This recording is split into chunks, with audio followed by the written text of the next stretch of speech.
Celtic aren't up against a Rangers team that's going to run away with this title. I think this is a title race, and it's there, as you mentioned earlier, Keith, to be won. And I definitely think a couple of players back, this is definitely got twists and turns. I don't think Celtic are going to just fall apart completely and capitulate. No, I don't think that either. I think what you've got to consider, though, when you're looking at it, is you see Rangers aren't any great shakes. Fair enough. Their win percentage is pretty impressive. They've got a manager who appears to know exactly how to get a tune out of his own players, how to set a team out to win games. There's no defined style. It's not as if they're playing Ange ball or anything like that, but they're winning, and they're winning consistently, and they don't look like slipping up. I think Celtic's big hope just comes down to the fact that what I said earlier, Brendan Rodgers knows how to win the Old Firm games. Mm-hmm. And I think that is the only hope that Celtic have got at this minute in time, is that the manager and some of his key players know what's required in that particular fixture. But again, Michael makes the point. There's no point winning them both if you can't take care of business against the other teams.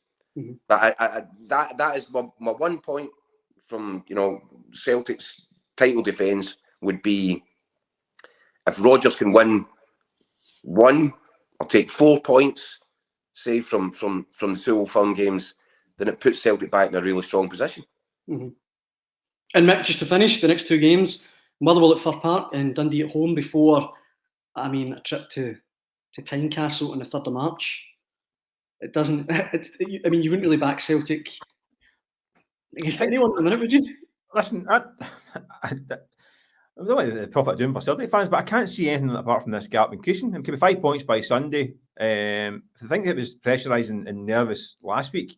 Going to Fir Park on Sunday with 5 points behind is major pressure. I just think you look at the Rangers, I agree, I don't think they're particularly any great shakes, but they've got serious momentum and there's improvement in them. I think they will get better. They've got new signs that are bedding in. One of them scores a cracker on Sunday. I think that they've got improvement in them. Celtic are regressing at a rate of knots. And you look at the fixtures and you think, usually you look at the fixtures and think, well, they're guaranteed to get 6, 9, 12 points to that point. There's a tough game there, and that could be a dodgy one. And there are a couple of games. You don't need to bet. Celtic have dropped points to St Johnstone when they came to Parkhead and hadn't got a point on the board practically. Motherwell hadn't won a game for about 3 months and got a point at Parkhead.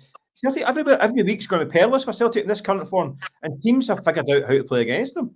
Tynecastle, I was at Hearts on Saturday. Hearts produced a performance that was like a Celtic performance, one of those run-of-the-mill, fairly comfortable wins. They had to be patient, trust their process, break down a team that had sat back with 5 men at the back and all that stuff, got their goals, win the game, fairly comfortable. You think that's almost an Old Firm type performance from Hearts, who, by the way, are 12 unbeaten and look good. At the moment, Celtic are the 3rd best team in Scotland on form and performances and points. So unless there's a drastic change somehow, I don't know how Brendan Rodgers does it, but he has to electric shock this team into some sort of life. But at the moment, the trending is another direction, and the chances are the gap will get wider rather than Celtic overhauling them.